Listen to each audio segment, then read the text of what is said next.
Châtaignier, c'est une... Enfin, je trouve que c'est une de vos meilleures chansons. Oui. Est-ce que c'est l'amour des arbres qui vous a fait venir dans ce pays? Oh, pas uniquement, l'amour des hommes aussi. Mais j'avoue que être entouré d'arbres comme ça et de châtaigniers a quelque chose de rassurant. Ouais. C'est solide le châtaignier, ça tient au sol. Et puis, alors les fleurs, je vois que vous êtes entouré de fleurs, les zinnias, il y en a partout. C'est vous qui les plantez, les semez Oui, on sème les zinnias.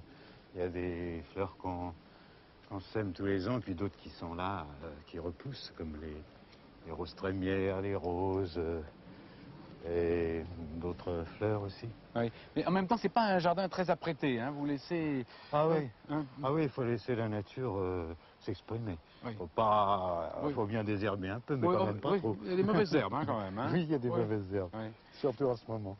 En réalité, cette maison que vous habitez pleinement depuis quand? Oh, depuis 73, Oui. 74. On a l'impression que c'est vraiment une maison de... C'est la maison de famille, mais c'est la maison des copains, des amis. Ah, bien sûr, puisque l'Ardèche est un pays qui séduit beaucoup de gens. Et alors, mes amis, ils sont toujours contents de venir faire un tour.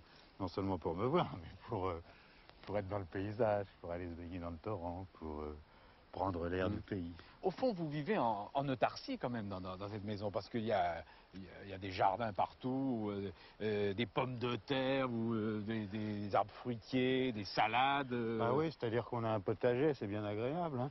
Mais je crois que là, je fais comme tous les gens du pays.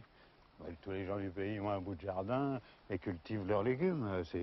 C'est un privilège des campagnards, ça, des provinciaux. Quant à vivre en autarcie, tout à fait. Malheureusement, non, je ne peux pas. Oh si, quasiment, regardez, moi ça. Regardez, les haricots, Oui, il y a un peu tous les légumes.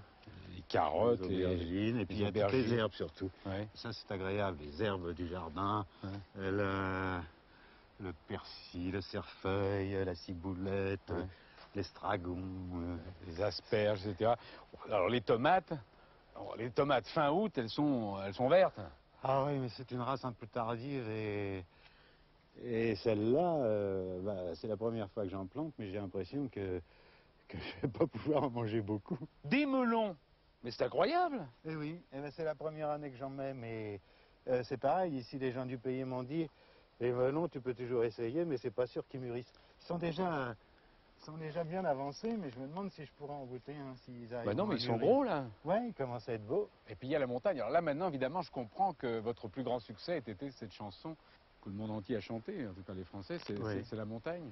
Oui. Elle vous appartient la montagne en fait? Jusqu'à un certain point.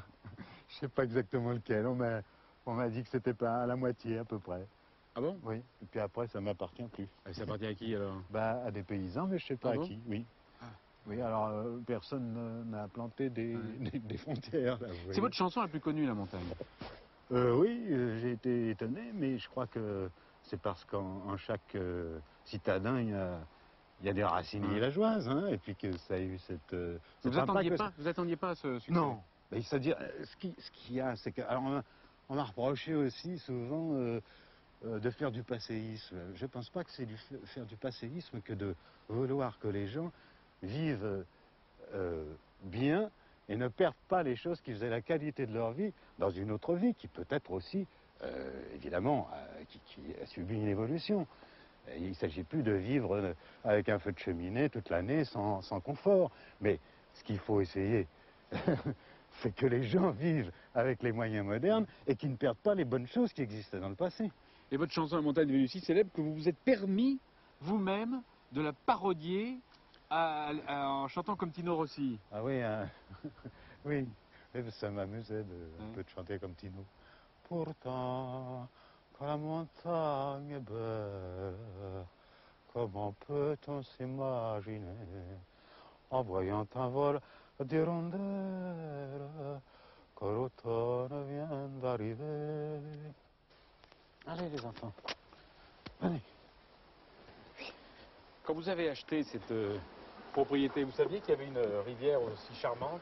Je savais, mais je l'avais jamais vue. Je l'entendais, je l'ai entendue. Ouais. Mais c'est curieux, c'est qu'elle ne vous ait jamais inspiré une chanson, cette rivière.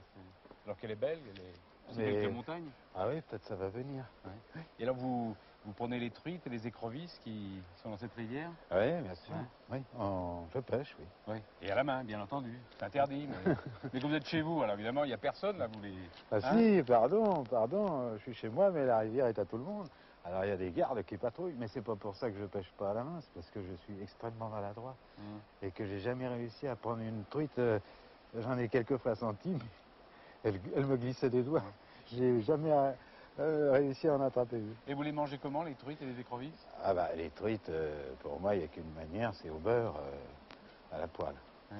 Et Les écrevisses? Les écrevisses avec une sauce américaine. Américaine? Oui. Oh, vous qui êtes anti Ah non, mais j'ai pas dit que... contre la culture américaine, voilà que les écrevisses, vous les mangez à l'américaine. Mais il y a du bon quand même à la culture américaine. Ben voilà une surprise. Oui, ah non, mais ça c'est... J'ai jamais craché sur la sauce américaine.